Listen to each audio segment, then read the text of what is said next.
Então, queridos, chegamos no nosso encontro de encerramento das atividades de 2023.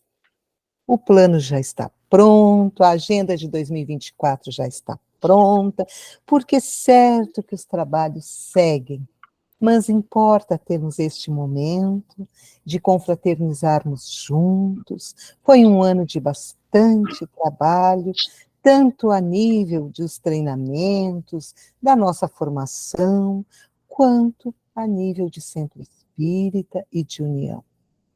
Então, é sempre uma alegria imensa ao coração, quando assim estamos aqui reunidos. E eu passo, neste momento, a palavra ao nosso presidente, nosso multiplicador Antônio, e na sequência para a nossa vice-doutrinária, querida Cleuzinha, para fazer então a sua fala de saudação inicial, amigos. Obrigado, Tânia. Uma boa noite, Alberto, uma boa noite a todos os amigos que estão aí reunidos para esse momento de finalização dos treinamentos continuados, né? Nessa atividade sempre a gente faz em dezembro, Alberto, com um convidado especial.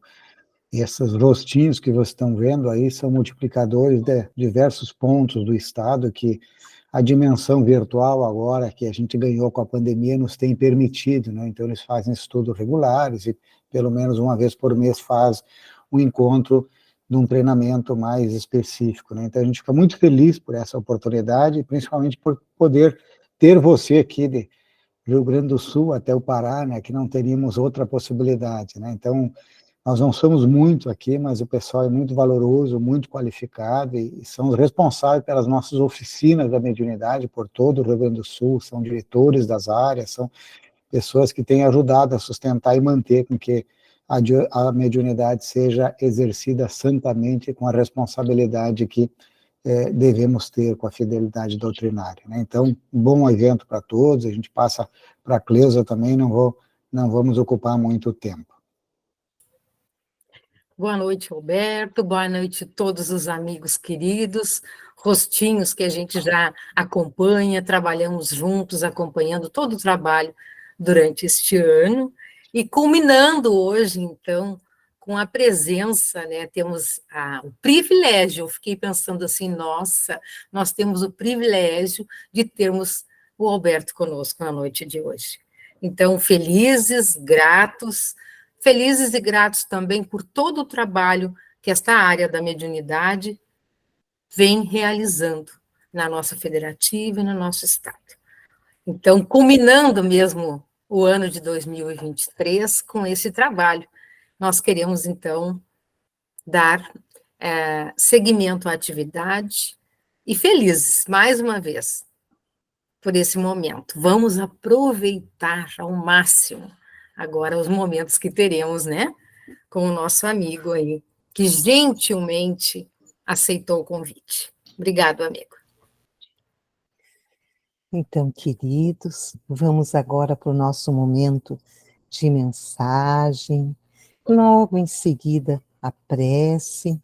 A mensagem nos será entregue pela Mara e a prece será, então, proferida pelo Garay.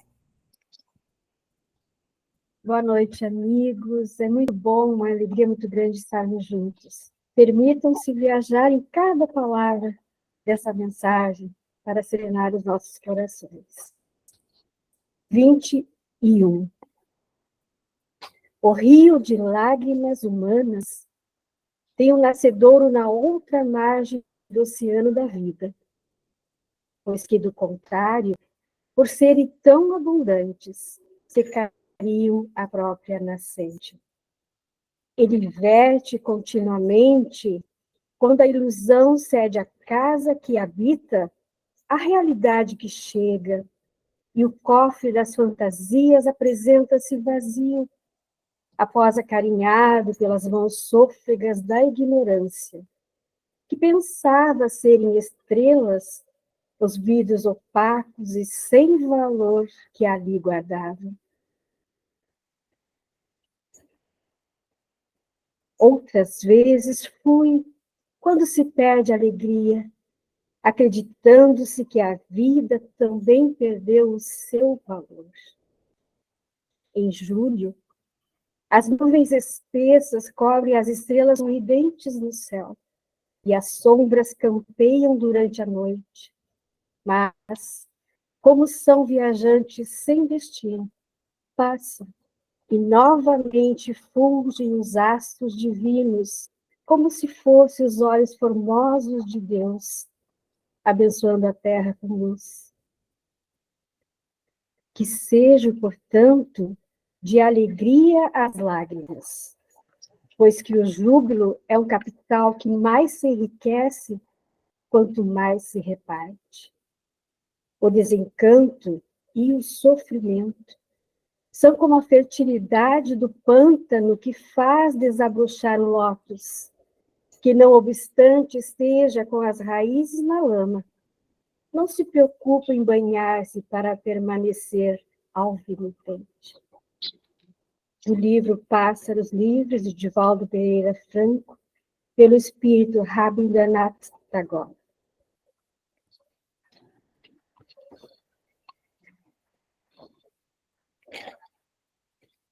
Bom e generoso amigo Jesus, aqui nos encontramos por tua graça e bondade, felizes por reunirmos-nos vez outra, e neste mês que aprendemos a consagrar a Ti, festejar a Tua chegada no nosso planeta. Quando encerramos as atividades da área da mediunidade, das suas oficinas, treinamentos, alegres pelo ano que passou, alegres pelo progresso, pelo crescimento observado a cada trabalho realizado, e a certeza absoluta do teu amparo e cuidado, em que estes mensageiros teus que colocas a serviço da nossa federativa e que não nos deixam só em atividade nenhuma.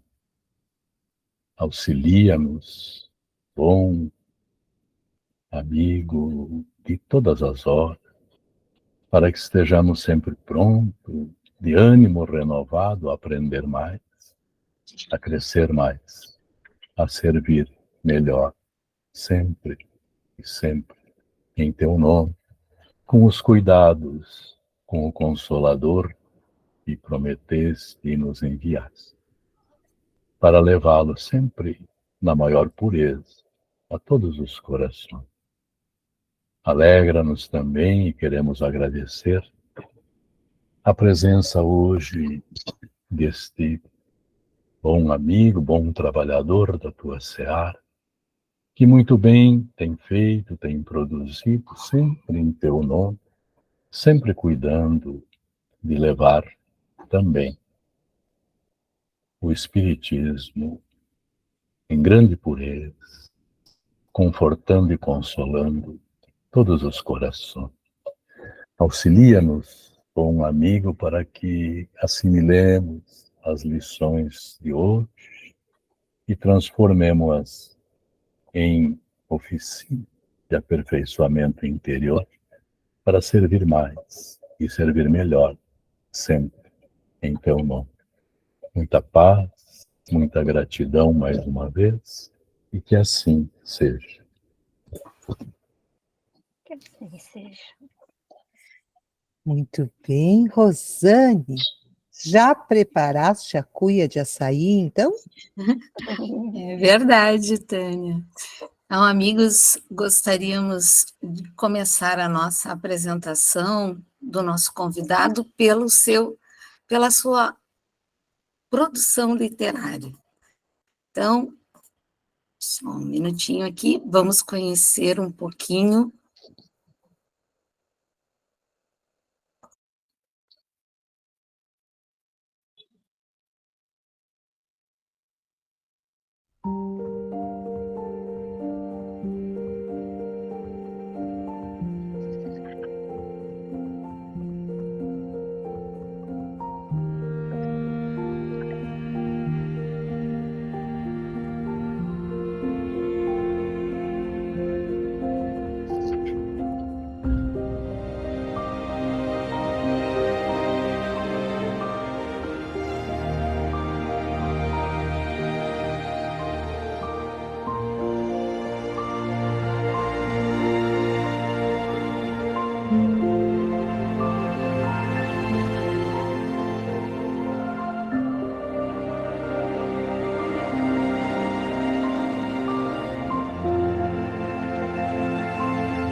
Então, amigos, é com muita alegria que hoje nós recebemos, neste encontro que finaliza o ano de 2023, nosso querido irmão Alberto Ribeiro de Almeida, que é natural de Belém do Pará.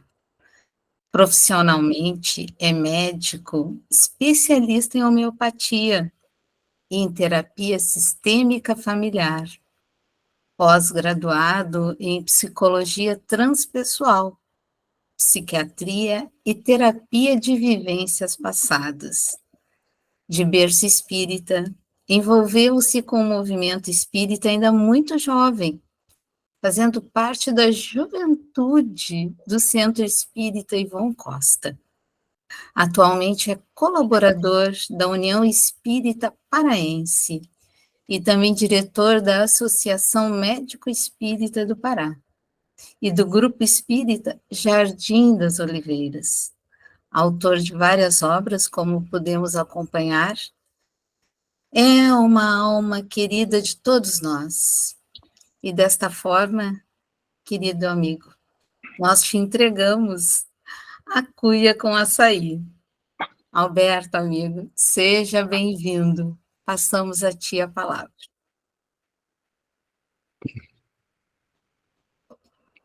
Gratidão, portanto, aos amigos e a alegria de poder compartilhar algumas reflexões à guisa de troca com aqueles que estão na jornada, caminhando conosco, seguindo o mesmo apontamento kardeciano e sob a mira da estrela polar, que é a figura excelsa de Jesus, que nos enseja sempre um olhar carinhoso e terno, nos insuflando possibilidades novas de crescimento.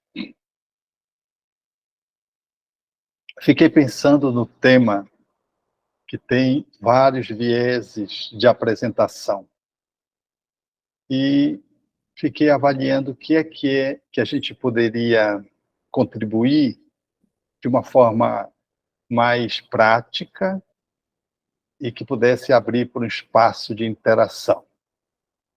Então, eu vou puxar um caso. Em cima dele, a gente se debruça para estudar a abordagem que os espíritos nos ensejam fazer. Certa feita, eu acompanhava uma pessoa que me trazia uma demanda de tristeza e uma inconveniente dificuldade de relacionamento afetivo a dois.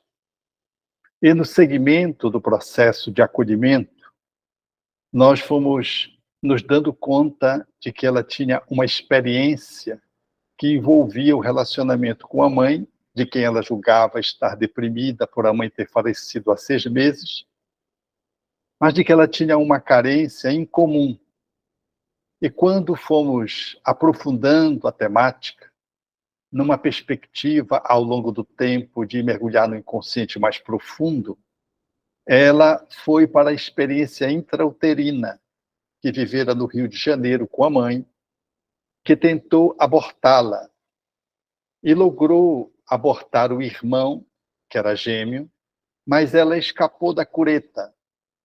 Viveu uma experiência muito intensa ali no divã, muito curiosa, digna de ser filmada. E quando desapareceu toda aquela crise catártica e ela voltou ao seu estado de lucidez, estado de vigília normal, ela então ficou intrigada se aquilo tinha existido. Mas aquilo motivava uma explicação para a carência que ela tinha em relação às irmãs, porque a mãe, uma família numerosa, a distinguia com um cuidado diferenciado em relação às outras, os outros filhos. Nada obstante, ela se sentisse muito carente. Aquilo justificaria. Ela foi tomar ciência de se aquele fato tinha se dado ou não, e uma tia, a mãe já tinha desencarnado há 6 meses, confirmou.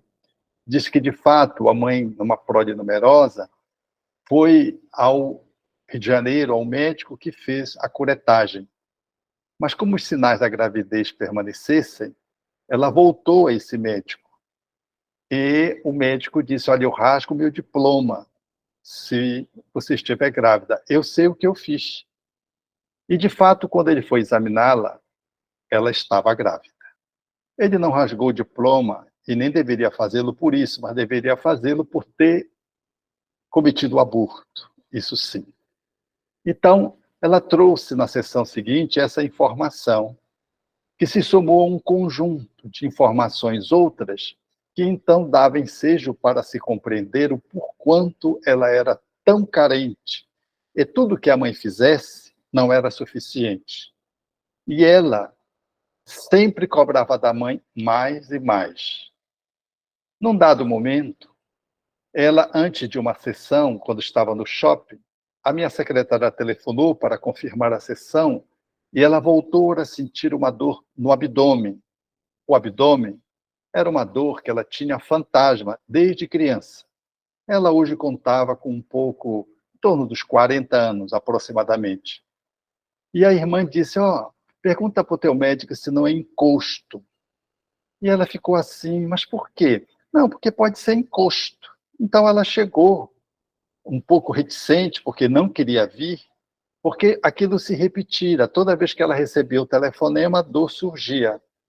E ela então me perguntou, eu disse, olha, eu não sou médium, eu sou médico. Todavia, a gente pode explorar essa dor que você diz com tanta insistência que realça-se após a comunicação para que você venha à sessão. E quando nós fizemos o mergulho acerca daquela dor fantasma, ela foi para uma experiência muito interessante noutra vida.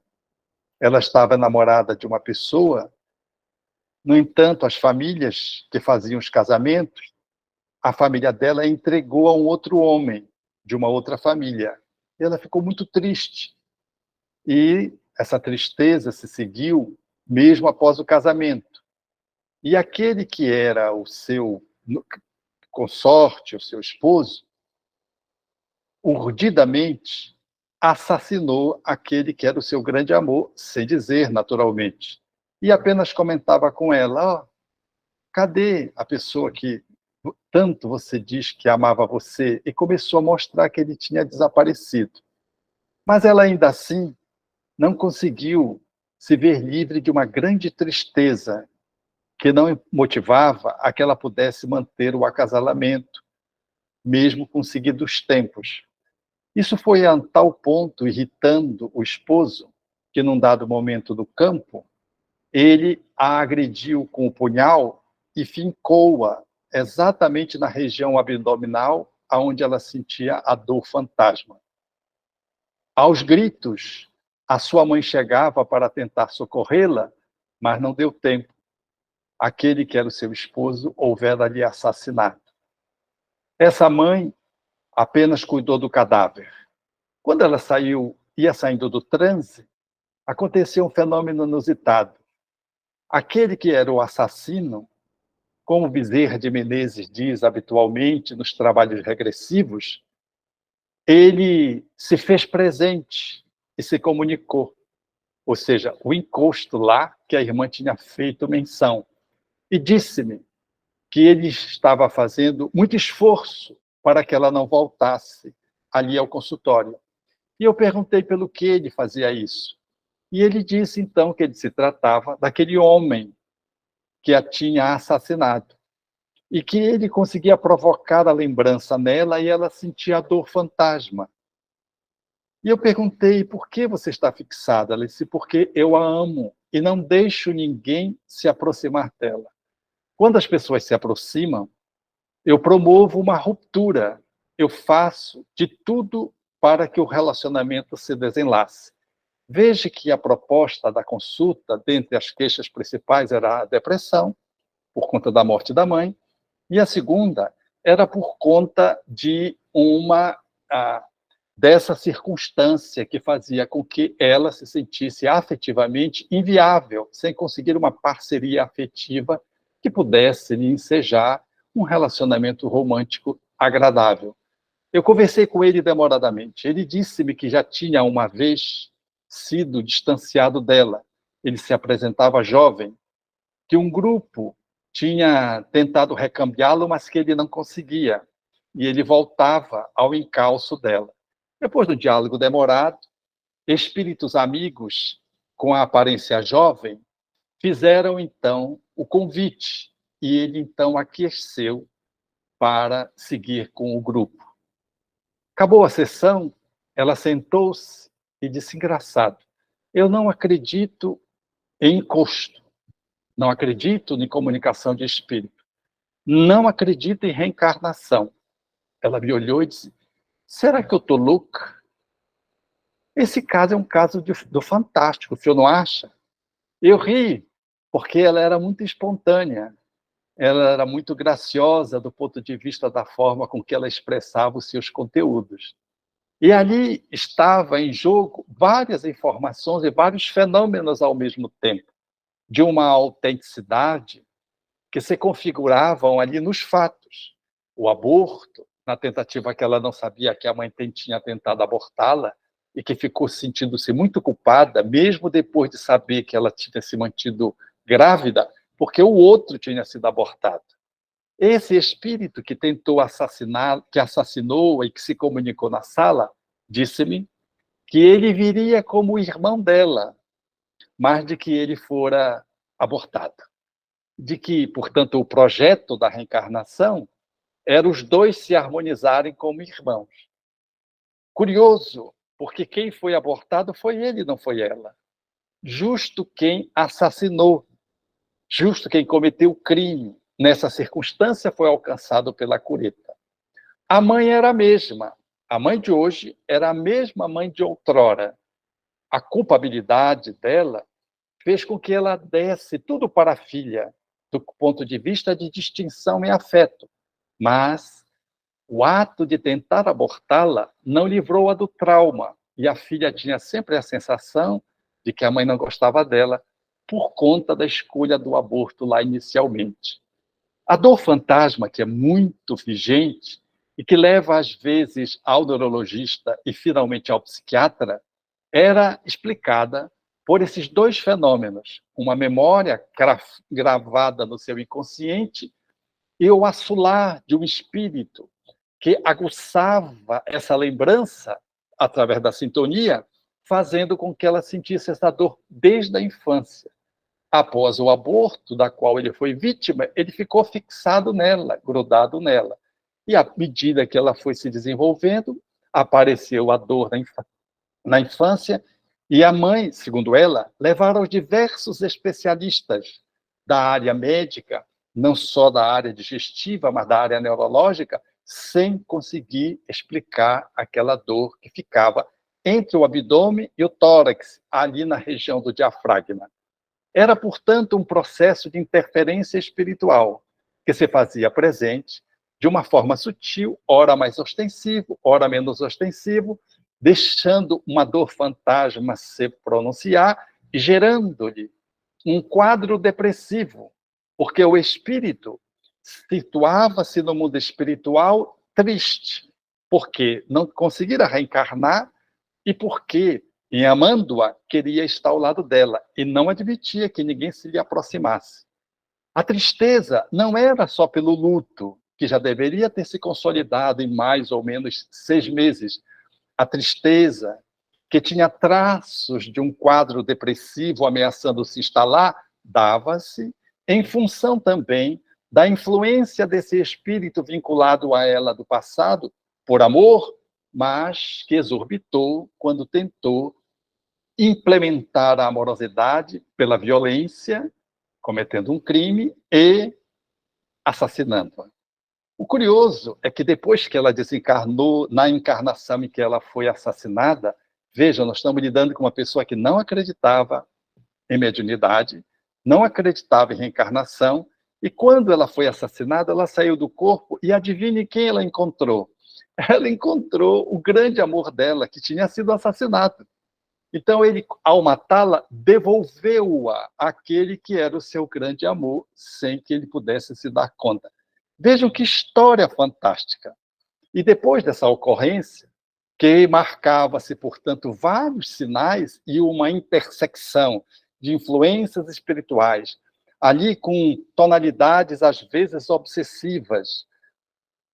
Fenômeno mediúnico, porque o espírito fazia um transe, doença fantasma, um quadro depressivo, ela tinha ensejo, pós esse trabalho todo que eu estou sintetizando, de poder fazer uma viagem para o Nordeste e encontrar um paulista, do qual eles se enamoraram. E vocês sabem o que aconteceu depois? Eu também não sei.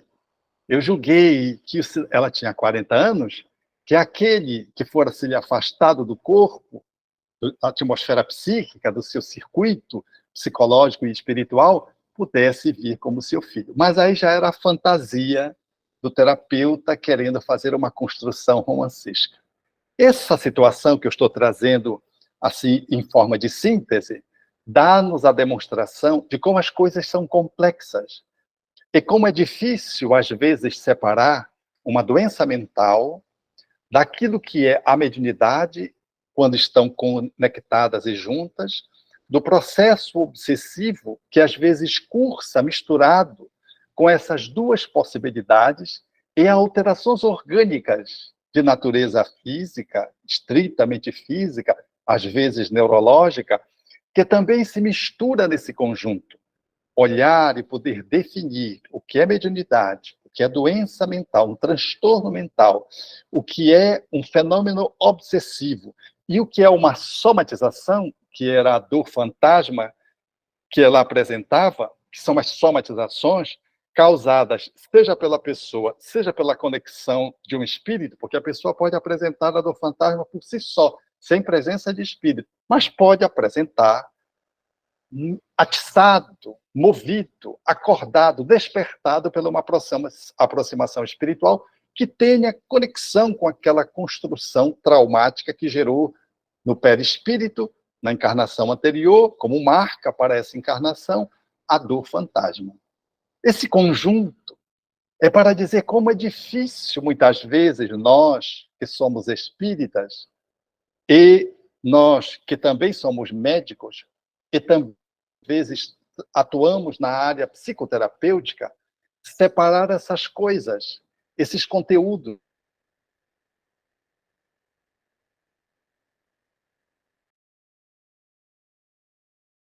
Fica claro, fica óbvio, o que predominantemente está presente. Mas é muito difícil dizer, por exemplo, que alguém que está sob uma influenciação espiritual de natureza obsessiva, por exemplo, não tem um quadro envolvendo uma história de vida passada e não traz uma vulnerabilidade psiconeurológica, ensejando-lhe o aparecimento de uma doença mental. Como é difícil, às vezes, poder definir de que um quadro é um transtorno mental e a influência espiritual ela é secundária. Às vezes é possível fazer esse alinhavo quando a gente cruza as informações no atendimento da pessoa com as informações espirituais. Mas uma anamnese, uma história colhida, às vezes não é suficiente para que a gente possa compreender aonde termina uma coisa e aonde começa a outra, de tal modo que elas estão intricadas. Por isso, genericamente, Kardec trouxe no livro dos médiuns, dos sistemas, para tratar do fenomenologia mediúnica e poder separar de outros fenômenos que não eram caracterizados como, originariamente, de origem espiritual. E ele faz mais de 10 sistemas, e um deles é o da loucura, que era a linguagem da época para a linguagem de hoje, que são os transtornos mentais. Kardec, ao fazer isso, teve muito pudor e muita categoria de um homem habilitado no campo da ciência para poder levantar todas as hipóteses em regime de exclusão, chegar a um dos fenômenos que se apresentavam, cuja explicação mais plausível era o fenômeno de natureza mediúnica. Então, para chegar a essa conclusão, ele faz esse inventário de explicações, de sistemas, que poderiam originar fenômenos cujas pessoas poderiam caracterizar como sendo isso ou aquilo, e não um fenômeno de influências espirituais, um transe mediúnico. Mas ele faz isso para mostrar que efetivamente o fenômeno existe por si só. Todavia, no interior da obra, exatamente no capítulo 18, ele faz a abordagem desse tema, os transtornos mentais e a loucura, para demonstrar à época de que os transtornos mentais eles poderiam advir da mediunidade se o indivíduo trouxesse como predisposição para a doença mental e colocasse a mediunidade em exercício, como colocasse qualquer outra faculdade que superexcitasse a mente, essa predisposição, esse conteúdo em germe poderia aflorar. Mas, se a pessoa não tivesse uma condição de vulnerabilidade para o desenvolvimento de uma loucura, de uma doença mental, a mediunidade, naturalmente, era inofensiva, como seria qualquer outra atividade que se pudesse ter. Fez uma distinção, o que deu origem, na época, até as pessoas acusarem o espiritismo de promover loucos, o que mais tarde não se confirmou, porque Kardec, muito criterioso, ele levantava todas essas possibilidades. Mas, no que tange ao fenômeno mediúnico propriamente dito, ele chega a indagar dos espíritos se era um fenômeno que produziria a loucura ou a anormalidade. Ele vai passear nessa temática estruturada para poder investigar e separar a doença mental da mediunidade. E os espíritos respondem que o fenômeno era, às vezes, anormal, mas não era patológico. Ou seja, a mediunidade em si mesma, ela não tem nada de patologizá-la, de doença, de transtorno. É um fenômeno paranormal. É um fenômeno inusitado. Não é um fenômeno comum. Às vezes, anormal, mas não patológico, começa os espíritos respondendo a Kardec. Porque o fenômeno em si, ele é um fenômeno que foge os fenômenos ordinários ditos normais. Mas ele não é um anormal patológico, porque seria doença. Então, os espíritos fazem essa diferença e depois, no diálogo com o codificador, conseguem afirmar e confirmar a tese de que quando uma pessoa tivesse vulnerabilidade para o desenvolvimento de algum transtorno mental, deveria-se interditar o exercício para a mediunidade, significando, portanto, de que quando temos um doente mental, nós não devemos levá-lo para as atividades mediúnicas. Os espíritas, aqueles que estamos lidando no centro espírita, nas sociedades espíritas, fazendo parte dos grupos de estudos, as iniciações, às vezes levamos uma pessoa para uma reunião do opúsculo centro espírita, reunião de estudo, desenvolvimento e educação da mediunidade. E nós colocamos uma pessoa que tem um transtorno mental. Habitualmente, a introdução de uma pessoa que traga um transtorno por uma avaliação incompleta leva a pessoa a piorar do transtorno e pode levá-la a pensar de que ela adoeceu mentalmente por conta da mediunidade, ou agravou, e de fato pode agravar. Porque uma pessoa que está psiquicamente vulnerável ou que está se cuidando de um transtorno mental, que às vezes pode ser circunstancial e às vezes pode ser perene, nós temos que ter muito cuidado, porque seja numa situação ou noutra, se ela estiver na crise, no transtorno, adoecida, medicada, ela não deve participar de reunião mediúnica, nem de desenvolvimento, nem de reunião de desobsessão, em reunião qualquer de natureza mediúnica, porque nós vamos sobreexcitá-la. E ela está, do ponto de vista psiconeurológico, vulnerável. Qualquer sobreexcitação, ela tende a piorar. Piora com a mediunidade, como pioraria com outras práticas que envolvesse um esforço, lesando assim o seu equipamento cerebral frágil, gerando-lhe uma alteração no seu metabolismo e o transtorno mental se agravando ou se instalando. Então, mediunicamente, é por isso que Kardec, quando trata do método, ele diz que nós não deveríamos introduzir uma pessoa a uma reunião mediúnica sem uma iniciação, porque é natural pensar, sobretudo nos tempos iniciais, que levando-se a pessoa para um transe, ela se convenceria de que existem os espíritos e faria o seu acesso ao espiritismo. No entanto, ele diz que, de ordinário, as pessoas que faziam esse caminho saíam mais descrentes do que antes, mesmo que apresentasse o fenômeno. E ele sugere que as pessoas façam uma iniciação, um estudo, para depois participar do fenômeno.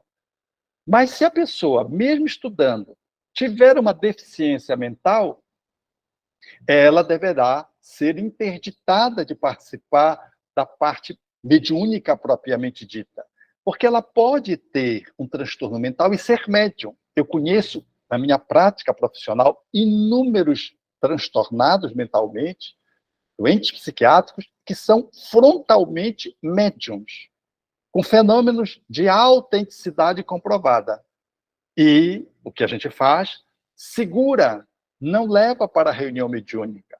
Ele vai se tratando, tomando os medicamentos, às vezes os remédios silenciam não só o surto, mas diminui o transe mediúnico, porque se a mediunidade está radicada no corpo, quando o medicamento atua em nível neurológico para ajustar o metabolismo, ele também quebra um pouco aquele processo de interação com os espíritos, de ver, de ouvir. É diferente num quadro psiquiátrico, por exemplo, de esquizofrenia, onde predomina o fenômeno das vozes, a pessoa ouve vozes, ela não vê habitualmente. Pode ver, mas habitualmente não, ela ouve vozes. No fenômeno psiquiátrico originário da esquizofrenia, sem presença de espírito, porque às vezes o que a pessoa está registrando são os fenômenos de natureza alucinatórios que ela está tendo e de alucinação e de delírio que é do psiquismo dela, não tem nada a ver com o espírito. E se houver, os espíritos entram acessoriamente. André Luiz chega a citar essa fenomenologia no capítulo de Evolução no Mundo Maior, quando trata estranha enfermidade. Ele mostra a pessoa cometeu crime, vai entrando no remorso e começa a entrar num quadro de esquizofrenia. Não tem obsessor.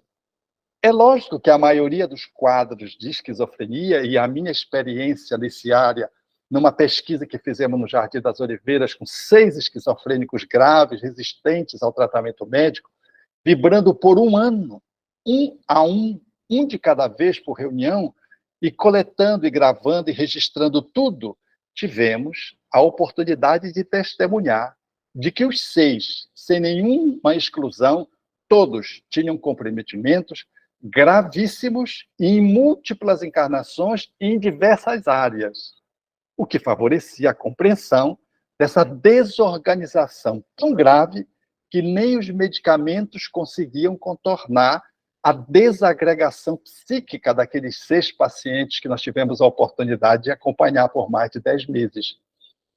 Portanto, nessas reuniões que fazíamos, atendíamos os obsessores, que eram em número sempre muito expressivo.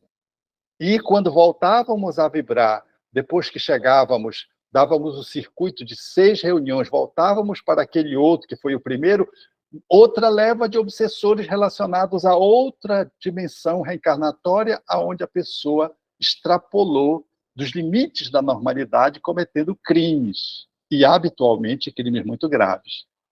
Nós tivemos a oportunidade, portanto, de perceber que a pessoa em si mesma trazia esquizofrenia, e o quadro obsessivo se conecta secundariamente. É diferente quando há um processo de influência espiritual na pessoa, seja um médium ou não médium, ostensivo, e que o processo de desequilíbrio mental suscita uma patologia mental que cede, às vezes até uma esquizofrenia. A pessoa ouve vozes, mas é de origem espiritual, vê os espíritos, vê o espírito que está lhe dizendo as coisas, vai no psiquiatra, E o psiquiatra, então, diagnostica esquizofrenia. 1 ano depois, a pessoa está curada. Então, se está curada, o diagnóstico não foi válido. O psiquiatra levanta a possibilidade de fraude, de uso de droga, porque uma esquizofrenia, ela não cede para a cura dos dias de hoje, porque é uma patologia muito grave. Então, não era esquizofrenia, era obsessão. E a pessoa, se tem uma sensibilidade mediúnica que a categorize como médium ostensivo, na linguagem lá do Livro dos Espíritos, aquele que sente, num grau qualquer, a influência dos espíritos, é por esse fato médio, e usualmente assim se chama aqueles em quem essa sensibilidade se mostra mais acentuada, com fenômenos patentes, claros, regulares, e, portanto, a esses chamamos no estrito senso médiuns. Se ele é, no estrito senso, médium e está obsediado, ele chega num psiquiatra que não conhece a dimensão espiritual, ele é configurado como um quadro de esquizofrenia. Por isso, os psiquiatras mais experientes não dão diagnóstico, muito embora, às vezes, o quadro fecha. Todavia, surge essa surpresa. 6 meses depois, a pessoa não é mais esquizofrênica. Ele chama a família, confirma os fenômenos, mas o que faz hoje, alguns deles, estudar espiritismo, encaminharem para o centro espírita, porque descobre que a pessoa não era esquizofrênica, estava num quadro de obsessão, misturado com mediunidade, gerando uma desorganização mental circunstancial, que, se não tratada, pode levar a um quadro de lesão mais definitiva, também psiquiátrico. Então, vejam que o cortejo das intercessões, elas são muito interessantes para que a gente, como espíritas, na medida que fazemos parte do atendimento fraterno através do diálogo, não encaminhemos para os exercícios da mediunidade ou para os grupos de estudo objetivando o exercício da mediunidade alguém que ouve vozes, pura e simplesmente, sem avaliar adequadamente, porque às vezes a pessoa está num quadro de esquizofrenia e não está, ou está num outro transtorno delirante, mas não está necessariamente obsediado, e nem por isso mesmo é médium. Do mesmo equívoco que cometem os médicos às avessas, quando tentam tratar um quadro de esquizofrenia, e é apenas mediunidade. Então a pessoa está vendo a mãe recém-desencarnada, como tive a oportunidade, isso é uma coisa muito comum, a pessoa está vendo a mãe e o médico diz, não, mas sua mãe morreu. Então, não aceitou a morte da mãe, está negando a mãe, o psicólogo materialista diz, o psiquiatra diz, larga remédio e a pessoa está normal. Ela está fazendo as suas coisas normais, ela está dormindo bem, ela está se comunicando bem, está desenvolvendo seu trabalho bem, mas ela apenas está triste porque a mãe desencarnou e está vendo a mãe. É apenas vidência, apenas mediunidade. Não é obsessão e também não é doença psiquiátrica. Vejam a beleza que é a doutrina espírita quando nós fazemos a interface com as ciências. Penso que essa é uma das grandes forças do espiritismo. Não é a arrogância de negar as religiões, as ciências, e se empoderar de ter todas as verdades. Não. É a capacidade de, no lugar onde o espiritismo traz essa síntese de ciência, de consequências filosóficas e de aplicação ético-moral, poder dialogar com os diversos campos do conhecimento humano. A psiquiatria, hoje, graças ao desenvolvimento dos estudos de médicos psiquiatras espíritas, hoje, no Brasil, nós temos um departamento que estuda exatamente os fenômenos de natureza religiosa, de natureza espiritual. Esse departamento estuda e não tem nenhum congresso de psiquiatria hoje que não tem esse viés apresentado na forma dos conteúdos que traz essa interconexão, aonde os psiquiatras espíritas são aqueles chamados habitualmente, sem que sejam apresentados como espíritas, mas como psiquiatras que pesquisam a temática, trazem as evidências dos fenômenos espirituais, fazendo com que a psiquiatria hoje tenha mais zelo para, estudando os quadros dos transtornos mentais, entenda que tem uma dimensão de natureza espiritual que simula quadros psiquiátricos, mas que é apenas um fenômeno mediúnico. Ou é um quadro de obsessão, que a psiquiatria deveria estudar para poder fazer, e vai estudar futuramente, dentro das suas formações acadêmicas, para que o médico psiquiatra possa lidar com isso.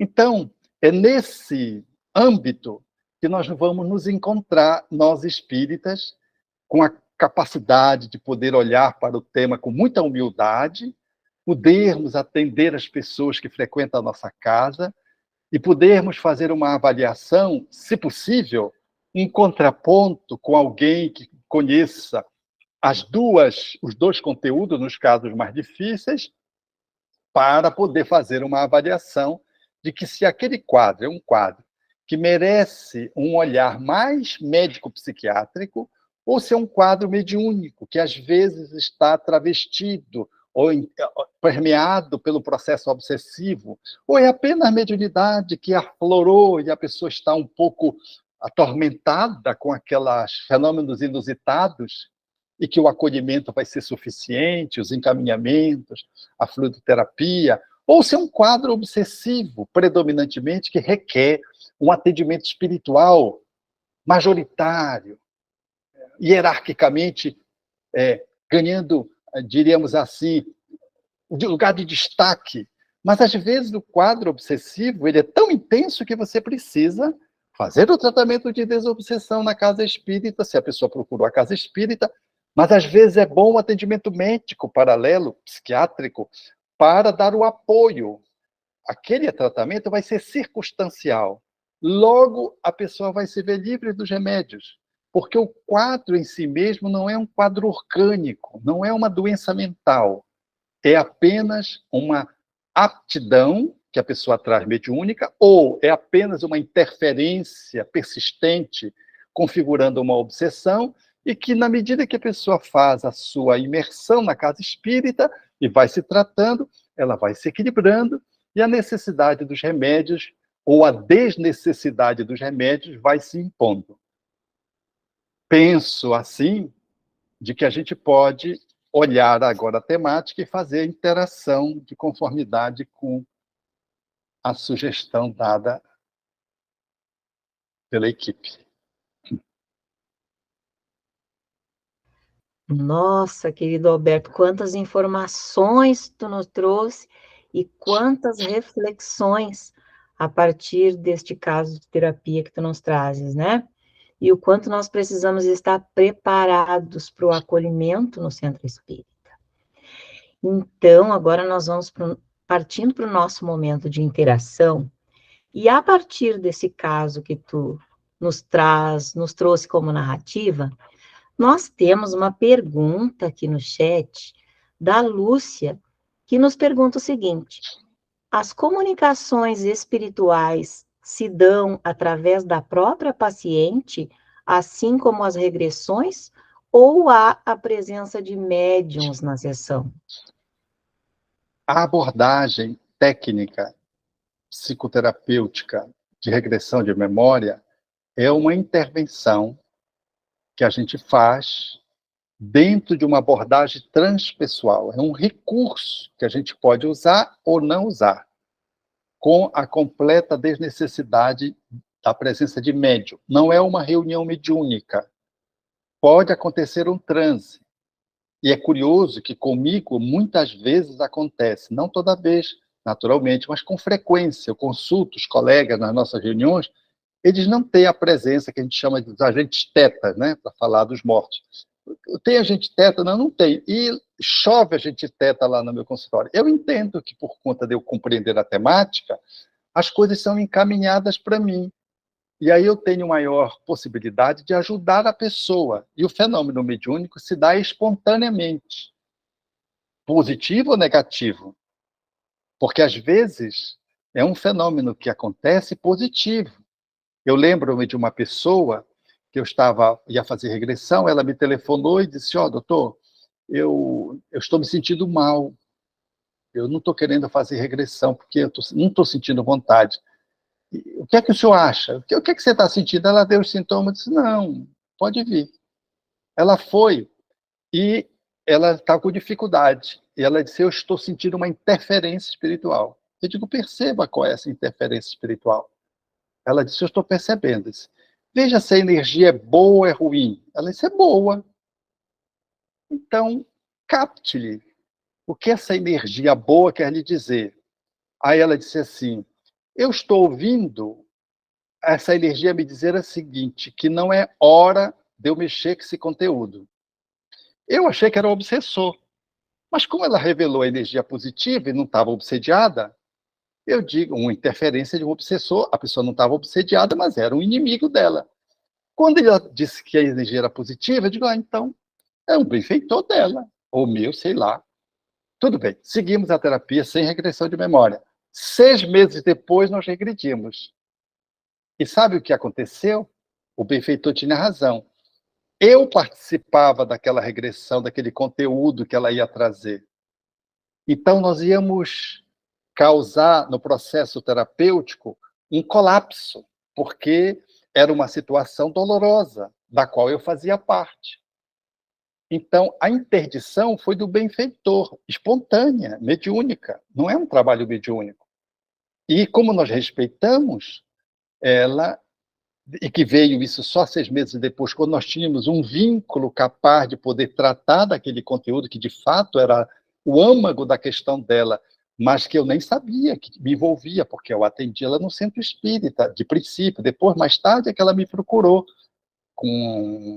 trazia uma demanda e que eu fui atendê-la. Então, eu estou dando essa demonstração para mostrar que os fenômenos mediúnicos, eles acontecem espontaneamente. Não tem um médio para olhar o passado da pessoa, o futuro, o presente, não tem. Nem eu sou médium, também, eu costumo de brincar que eu sou blindado, ou seja, no sentido usual do termo, usando a linguagem kardeciana, eu não tenho essa mediunidade bem caracterizada de efeitos patentes, o que depende de uma mais ou menos disposição de natureza orgânica, fisiológica, eu não tenho. Obrigada, Alberto, por essa resposta, por esse esclarecimento. E agora, então, nós vamos chamar uma das nossas multiplicadoras para te fazer mais um questionamento, que é a Inajara. Pode abrir o microfone, amiga. Bom, primeiro, então, boa noite a todos, e de antemão já agradeço ao nosso palestrante pela gentileza da resposta. Então, a pergunta é a seguinte: quais os tormentos que violentam o bem-estar do homem contemporâneo? Nós vivemos uma crise planetária e não podemos nos excluir dela, e vivemos um choque de realidade de um mundo que quer se manter, se dizendo espiritualista, mas que é materialista, e a emergência de uma perspectiva espiritual, inevitavelmente que vai se afirmar, e que litigam. Então, esse homem moderno, que sofre da experiência do grande vazio interior, porque a morte lhe assombra, e ele vive no tecnicismo e no materialismo grudado nele para tentar preencher esse buraco interno, existencial, esse homem ansioso, depressivo, que vê um vírus paralisar o planeta, esse homem que não consegue extrapolar para poder lidar com esses fenômenos que sacodem o planeta como um todo e que ainda se fixa apenas no seu sensório, é inevitável que a angústia, os processos neuróticos, a droga entra para tentar aliviar, e nas crises que nós observamos no planeta, de valores e de princípios que emergem também desse conteúdo, aonde você não sabe o que é normal e o que é anormal. Se você não tiver uma plataforma educativa firme, você pensa que você é um animal. Quando eu vi na Alemanha o encontro das pessoas que se sentiam cães, e eu contei mais de 300 pessoas num post, ali na foto de pessoas todas de joelho, de 4, como se fossem animais, eu achei que era só um japonês que fez a estrutura de um animal, investiu 70 mil reais para construir uma coisa de um animal, de um cão, e ele andava como um cão.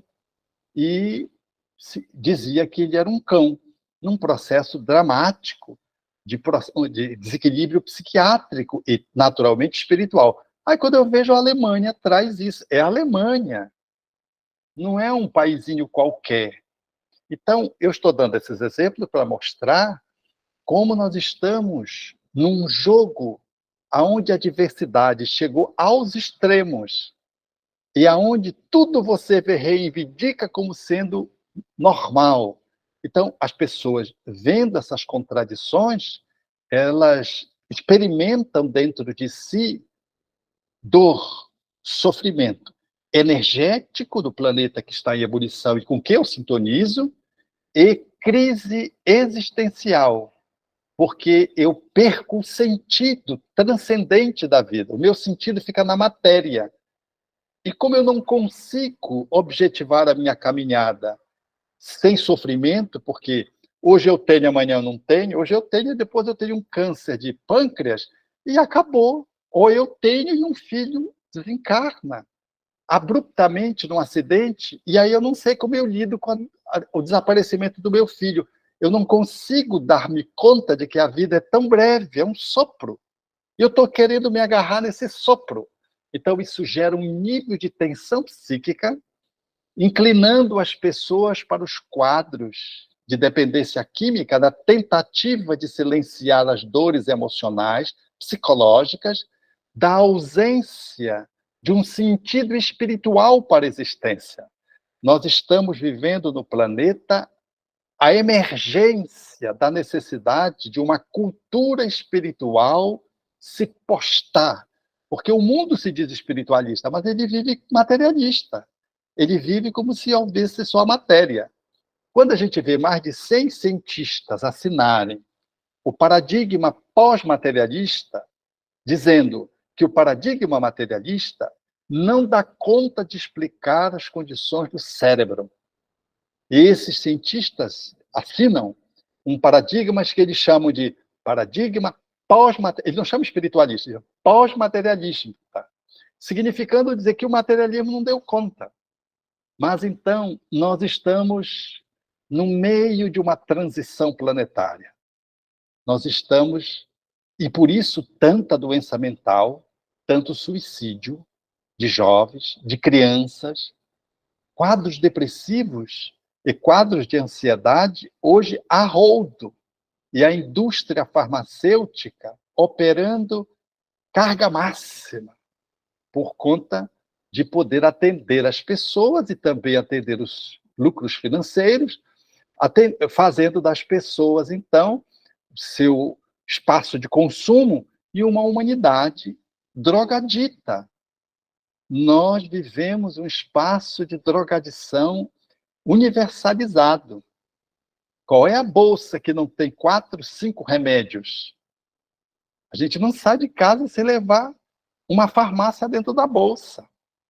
E, em Belém do Pará, pelo menos, eu tenho esquina em Belém do Pará que tem 4 farmácias disputando o ponto. Por certo, no Rio Grande do Sul não tem, porque é um país quase novo, né? É um estado avantajado. Mas aqui, Tupiniquim, 4 farmácias numa só encruzilhada. Então, isso dá a dimensão do quanto nós estamos doentes, o quanto nós estamos nos agarrando em tudo para lidar com as nossas contradições.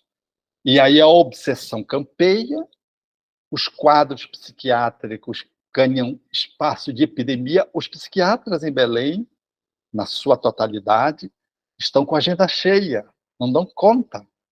E as pessoas, ao invés de procurar uma espiritualidade também, de um psicólogo, para fazer um olhar de autoconhecimento, querem um remédio. Então vejam como as situações elas se colocam neste homem contemporâneo E o centro espírita, a sociedade espírita, sendo chamada. E as nossas reuniões mediúnicas, o quão importante elas são. Elas atendem mais gente do que o SUS, gente. Se você perceber bem, nós fazemos atendimentos a esses doentes mentais aqui em Belém, que eu citei, a AME, numa associação com o Jardim das Oliveiras, nossa reunião de desobsessão, eu fiquei impressionado de ver a quantidade de espíritos que foram encaminhados. Então, quando você atende uma pessoa na reunião mediúnica, você atende aquele espírito que está conectado com um grupo. E ali eu fico pensando o quanto de gente a gente cuida e atende que a gente nem se dá conta. Na nossa singeleza, com poucos médiuns, né? Porque os que se lançam à atividade do serviço mediúnico são as pessoas mais ousadas, porque ninguém tem tempo para seguir até a reunião mediúnica, ninguém quer sacrificar o seu tempo, a gente está vivendo como se a vida fosse acabar amanhã, e aí esquecem de que a gente vai para a reunião mediúnica amanhã como espírito, atrapalhado. Né? Então, já estou falando, estou fazendo uma palestra já aqui, a pergunta era sobre o homem contemporâneo, eu me empolgo, sabe? Eu me empolgo. Mas não te preocupa, porque a gente aproveita cada palavra tua, não é, pessoal? Então, nós vamos chamar a Lucy para fazer mais uma perguntinha para ti. Boa noite, Alberto. A pergunta: pela ocorrência cada vez mais numerosa dos transtornos psiquiátricos, psicológicos e obsessivos, podemos dizer que a loucura toma conta do planeta no seu momento de transição? Eu não acho que tomou conta do planeta, mas ela chamou atenção pelos espaços de liberdade e pelas comunicações das redes sociais que são prontas e ganham destaque nas comunicações da mídia. Eu vi bem recentemente agora uma comparação de uma professora e do Caneta Azul. Quantos seguidores ele tinha e quantos seguidores tinha a professora. E esse disparate. Ele tinha mais de 1 milhão, a professora não chegava a 100 mil. Então, é esse o planeta. A gente quer saber do Caneta Azul, a gente quer saber do crime, a gente quer saber do roubo, da corrupção, mas a gente não posta o gesto de generosidade, as crianças que se apresentam trazendo habilidades incomparáveis, uma atitude de honestidade, de integridade que você vive, você não posta, porque não ganha seguidor. Então, o mundo ele ainda consome aquilo que nós trazemos na alma, a desgraça. A gente não quer que a desgraça nos alcance, mas a gente vibra com a desgraça que alcançou o outro, indiretamente, sendo seguidor daqueles que apresentam desgraças. Então, quando você apresenta alguma coisa mais reflexiva, aí surge, às vezes, até a desistência de seguidores. Outro dia eu fiz uma postagem no meu Instagram falando ali da faixa de Gaza. Eu perdi quase 1.000 seguidores com a postagem. E eu não puxei brasa nem para um nem para outro. Eu estava falando do quanto a humanidade precisava avançar para a gente silenciar a guerra. Mas aqueles que estão identificados com um ou com o outro achavam que eu não podia falar de um ou do outro. Eu cheguei a receber um post de um amigo que me disse que lamentava o meu post, porque ele queria que eu fizesse um post a favor da ideologia nacionalista dele. E que a única coisa que ele reconheceu que foi justo, porque eu falei no último parágrafo que Jesus nos suscitou que tínhamos que amar os inimigos, que só isso que se salvou. Quase que ele fica de mal comigo. E é espírita, trabalhador espírita. Então, vejam como nós estamos, na atualidade, vivenciando situações dramáticas desse tipo. Então, o mundo, ele vive essa experiência da produção do pior no campo da divulgação. Mas o bom, o nobre, o justo, o verdadeiro, não ganha noticiário porque não ganha views, não ganha likes e não ganha seguidores. Mas se você vê uma tragédia, você posta, você vai logo ver o quanto você vai ganhar. Então, nós vivemos, sim, um momento de consumo de dor. Vivemos uma pandemia, vivemos aí a pandemia que nos alcançou a todos, né? Quantos nos transformamos na humanidade com a pandemia? Que mudanças ela nos implicou? Tão dramática que foi, tão intensa que foi, em que ela mexeu conosco existencialmente, tirando-nos do lugar. Tirou naquele período e a humanidade parece que voltou para o mesmo lugar. Não voltou igual, porque não pode, o rio sempre circula e a realidade nunca se repete. Mas o padrão da humanidade, ele continua a passos de cágado. Mas os emissários do bem, espíritos nobres, atitudes de exemplos dignos estão acontecendo todos os dias. O que falta é a gente divulgar, é a gente falar. Sabe aquela pergunta que Kardec faz a respeito por que o mal prolifera? Culpa dos bons. Os maus são audaciosos e intrigantes, os bens são tímidos. E a gente vai falar bem do outro, a gente diminui até a voz. Eita, fulano fez um gesto muito legal. Parece que a gente está falando uma pornofonia. Mas se é uma coisa ruim, é que tu sabe da última, a gente já sabe que é uma desgraça. Então a humanidade, ela está vivendo essa sombra e luz, essa ambivalência que nos habita. Ela é nossa. Então cabe-nos silenciar um pouco essa voracidade pelo pior. Não é alienação que eu estou convidando.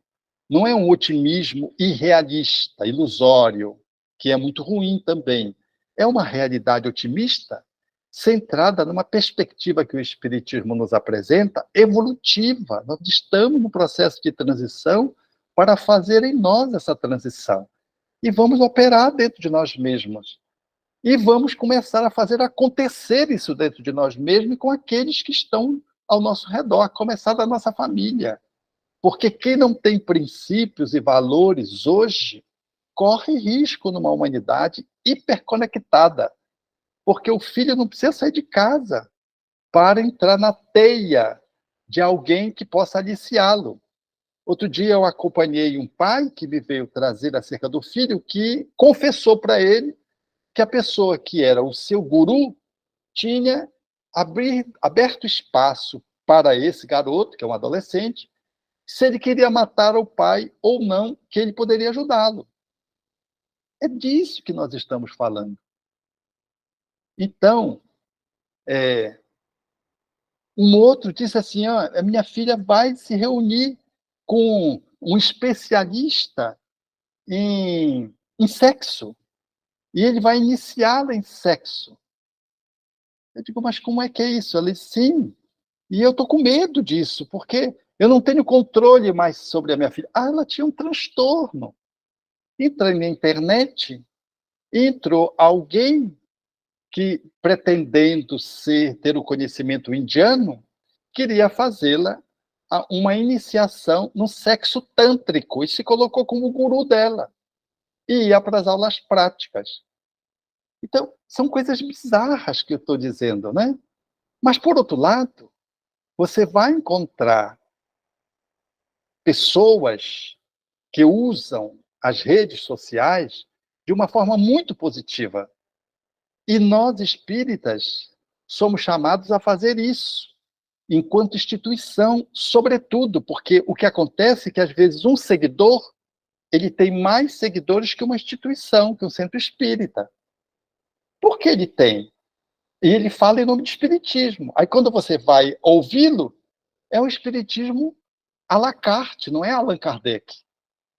Então, nós precisamos estar atentos para, num mundo veloz, galopante, tecnológico, participarmos deste mundo, fazermos valer ousadamente a nossa presença, sem nenhuma imposição, sem nenhuma ideia de fazer proselitismo, mas colocarmos a luz sobre o alqueire.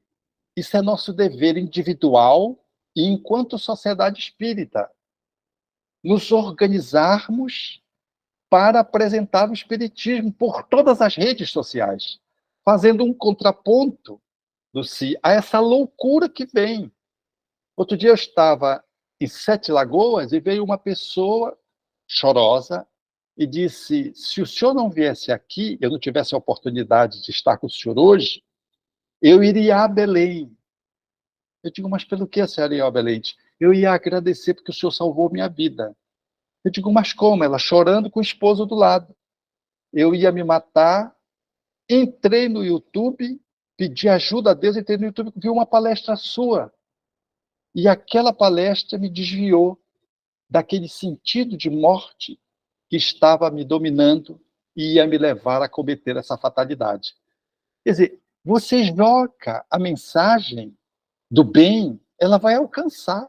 Porque aqui e acolá, nesse mundo estranho, esquisito que nós vivemos, nós vamos ver as pessoas acessando também, aqui e acolá, uma mensagem que vem e que chega de um tio, chega de um primo, chega, enfim, de uma instituição e ocupa lugar.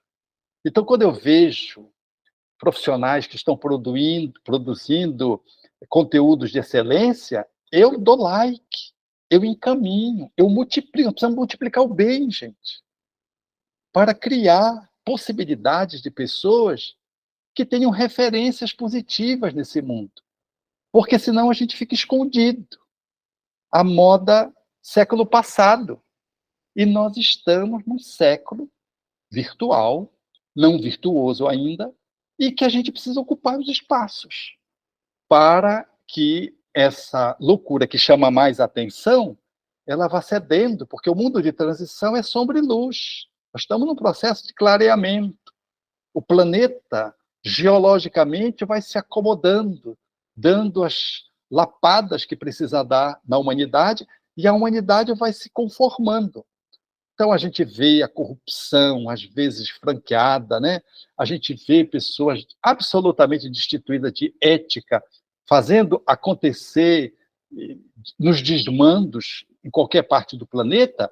A gente tende a entrar no desânimo. Mas nós que somos espíritas não temos por que entrar nesse desânimo. Nós sabemos o que está acontecendo. Nós não somos uma barca colocada ao naufrágio, sem direção, sem bússola, sem timoneiro. Não podemos, de modo algum, alegar desesperança, pessimismo e entrarmos nessa onda que assola o planeta. A gente se dá conta disso, dessa realidade, acolhe que essa realidade está existindo e faz um contraponto à altura. A altura, pelo menos a altura, se não puder fazer mais alto, de poder apresentar o Evangelho, à luz do pensamento espírita, os conteúdos, cada um na sua área, podendo produzir, e a gente fazendo esse trabalho de teia, de multiplicação, esse processo geométrico do bem que a gente precisa proporcionar à humanidade, de modo a que a gente possa não salvar ninguém, porque ninguém salva ninguém, né? Mas contribuir para que alguém desperte e possa solidariamente ser grato a essa doutrina que a gente abraça. Faz sentido o que eu estou dizendo para vocês? Faz todo sentido, amigo. E agora, nós já estamos, infelizmente, nós estamos nos dirigindo para o final. Mas nós temos ainda 3 perguntas para ti. Será que tu conseguiria, assim, nos responder com um pouquinho mais de brevidade para que a gente possa aproveitar, assim, todas as tuas informações? Vou treinar a habilidade de espírito superior, dizer coisas nobres em poucas palavras. Ah, é difícil, né, Alberto? Mas vamos lá, amigo. Nós vamos chamar, então, a Joyce para te fazer uma perguntinha. Boa noite, Alberto. Tudo bem? Boa noite. Boa noite. Primeiro, eu preciso te entregar um abraço do nosso amigo Hélio Ribeiro, lá do Rio de Janeiro. Falava com ele há pouco. Bom, a minha pergunta, você já fez uma explanação sobre ela, mas eu vou recolocá-la. A eclosão da mediunidade pode assemelhar-se a um surto psicótico? Por que isso se dá? Às vezes lembra um surto psicótico, porque você tem, de repente, começa a ver espíritos, ouvir, e aí você supõe que a pessoa está fora da casinha. Eu atendi agora, recentemente, uma criança de 7 para 8 anos, me encaminhada por uma pediatra. Ela disse, Alberto, isso é contigo porque eu não dou conta. Ela é uma profissional competentíssima, trabalha numa área bem específica de autismo, e essa criança foi levada apresentando um transtorno de comportamento. Quando a criança chegou com os pais, a criança fazia transes de incorporação. Literalmente de corporação, não era uma psicofonia, era o corpo inteiro em movimento. E os pais ali perplexos, sobretudo o pai. E eu fiz as intervenções espíritas necessárias a serem feitas, calmei o pai, porque o pai estava achando que era o demônio. Outra hipótese é que era um quadro de esquizofrenia, não tinha nada de esquizofrenia, não tinha nada de... E fizemos a abordagem, fizemos o encaminhamento para a casa espírita, sugeri à colega que pudesse usar eu ia sugerir uma homeopatia e sugeri que a colega pudesse usar uma medicação pequena para quebrar um pouco aqueles fenômenos, diminuir a intensidade dos fenômenos, que era resultado de uma interferência espiritual numa mediunidade que eclodiu, cursando com um processo obsessivo junto. E você já sabe onde isso deu. A família toda está na casa espírita. Não demorou nem um ano para a garota estar nos trinques.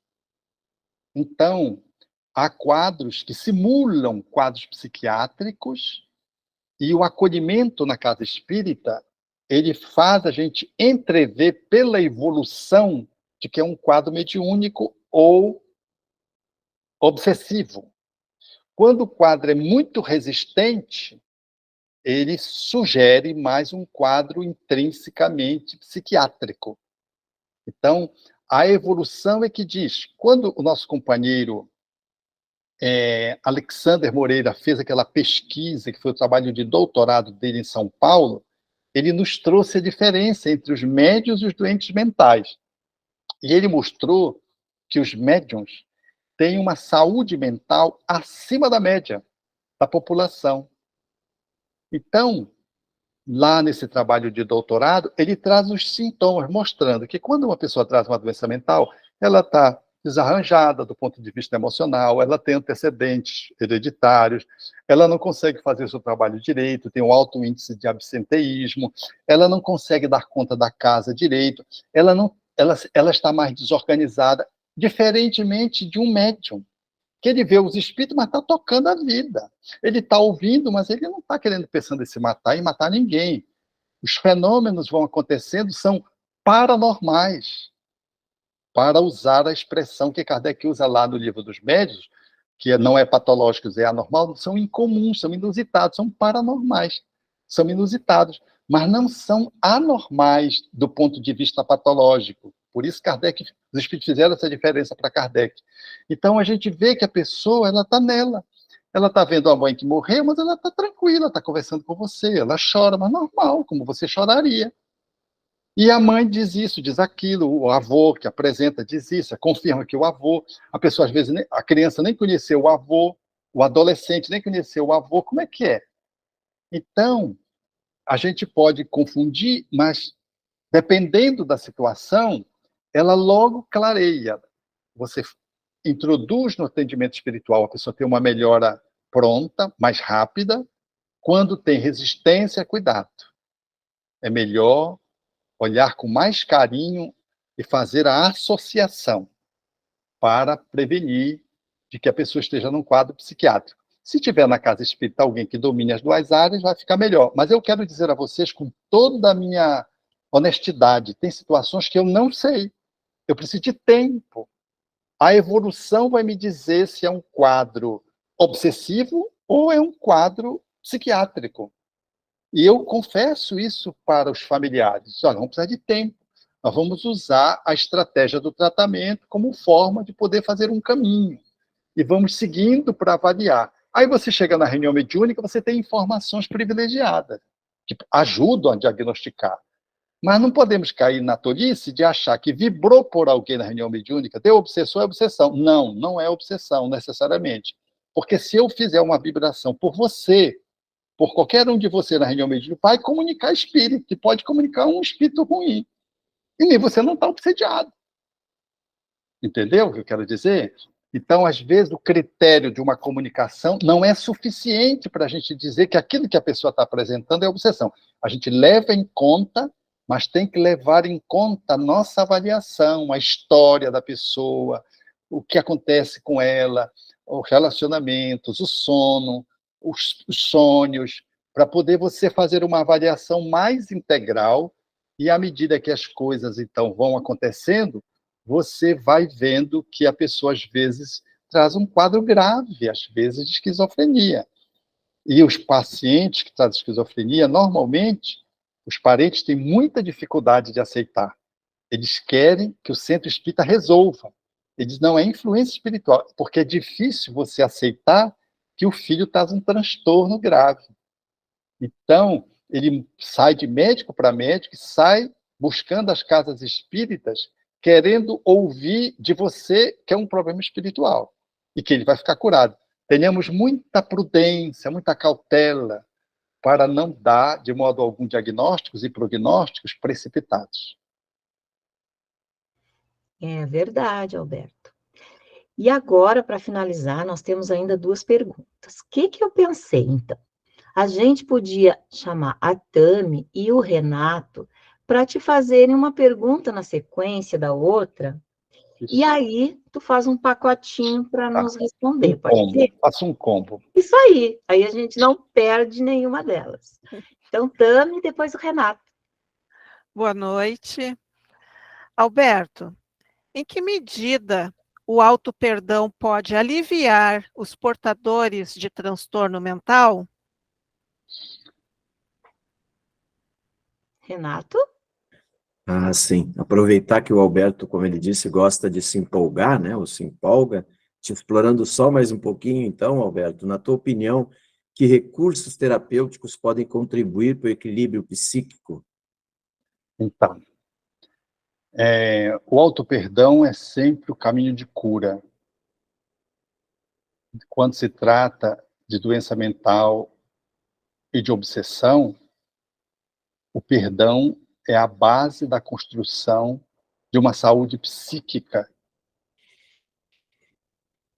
Kardec usa uma metáfora que eu gosto muito. Ele diz assim: não adianta espantar as moscas, é melhor cicatrizar as feridas. Olha que coisa bonita.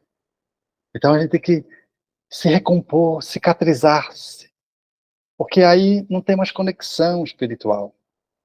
A saúde mental vem a partir do auto-perdão, porque a gente quer perdoar o outro, mas não se perdoou.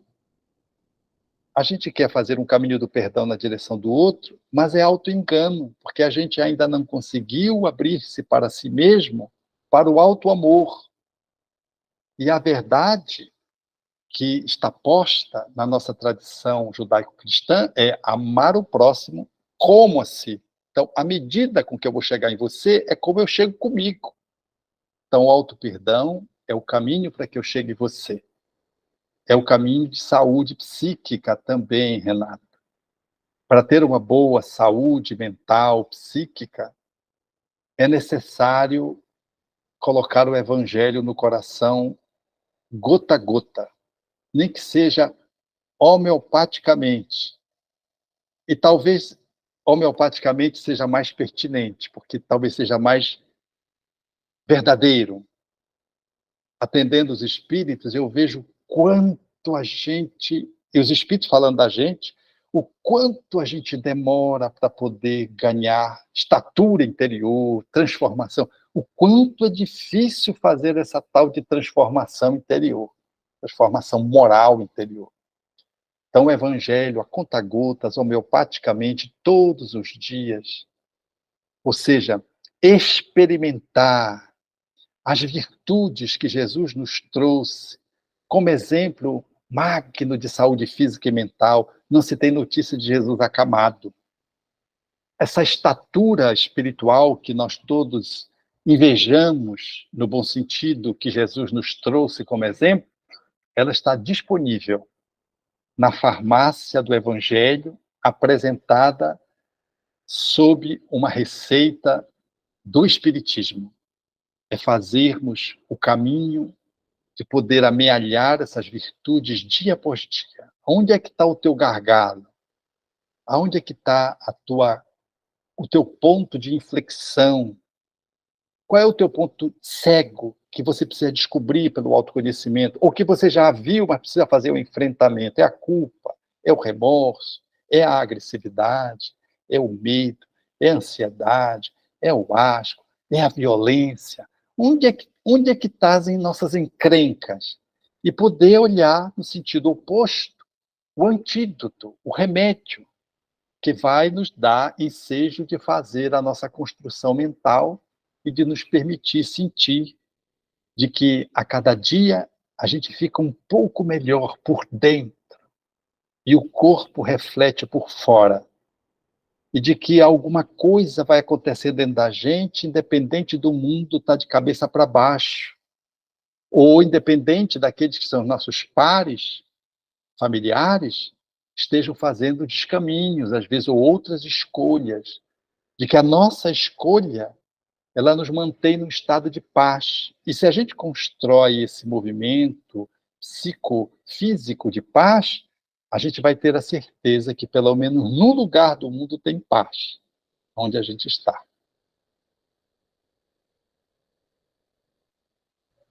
Querido Alberto, nós poderíamos te escutar ainda muito tempo, mas infelizmente, né, o nosso tempinho está se esvaindo. Então eu vou passar a palavra para a Tânia para fazer então as nossas considerações finais. Muito obrigada. Alberto, querido, a gratidão de toda a área da mediunidade. Tu estás percebendo ali a manifestação, né, dos multiplicadores, e junto conosco hoje também temos a participação da área do atendimento espiritual, através da Helena, da área da família, através da Rosa e da Carmi, da nossa assessoria da vice-presidência, através da Janetinha, da nossa área da promoção social espírita, através da Marta. Então, muitos atenderam ao nosso convite, né, para acompanhar esse momento tão especial. Amigo, um beijo no coração. Muito, muito obrigada. E eu passo agora para o nosso querido Antônio, para fazer a sua fala final, e depois, hipoteticamente, nós estamos entrando num período de férias, né? Num recesso, num descanso, até o nosso início de ano, então, novamente, amigos. Então, aguentemos mais um pouquinho, falta pouco. É rapidinho, né, Tânia? Alberto, mais uma vez agradecer, né? Sabe que você ajudou a matar um pouco a saudade do povo aqui do Sul, né? Principalmente os nossos multiplicadores, porque esse ano tu não veio no nosso congresso, né?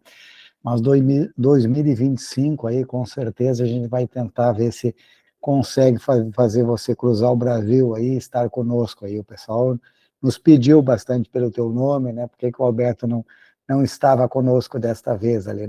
Não foi possível, né? Mas a gente fica muito feliz aí por ter disposto a fazer esse trabalho, que é um trabalho de qualificação, é um trabalho que se multiplica, é um trabalho bem significativo ali nessa qualificação continuada dos nossos multiplicadores, porque vão dar o suporte para as atividades práticas, né, nas uniões, nas mais de 400 centros espíritas do estado, que praticamente todos eles têm pelo menos um ou mais grupos mediúnicos. Então, a nossa gratidão, tá? O nosso abraço gaúcho aí, e oportunamente vamos ver se temos um evento maior aí para todo o nosso público aqui contigo. Obrigado, amigo, um abraço. Então, agora, para encerrarmos, vamos convidar a Cleusa para nos conduzir na prece de encerramento, a nossa prece final, amiga.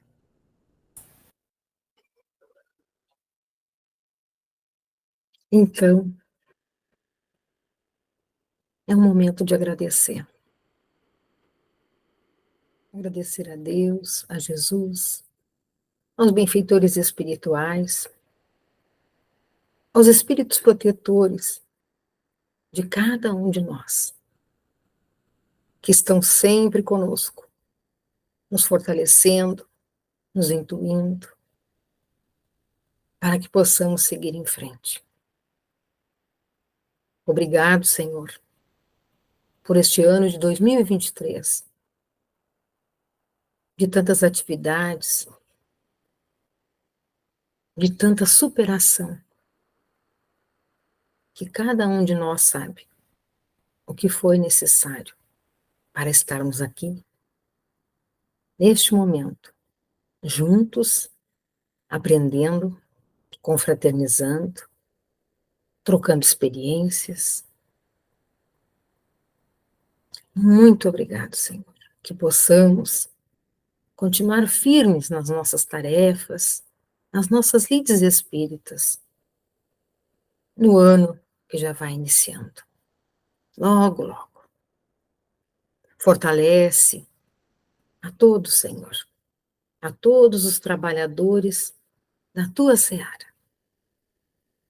Nos intui com os bons pensamentos, com os bons sentimentos, e que possamos, receptivos a todas essas inspirações,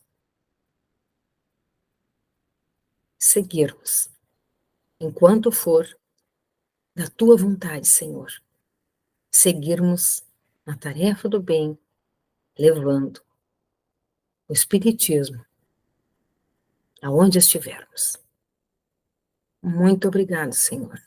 E assim pedimos permissão para encerrarmos a nossa atividade na noite de hoje. Que assim seja.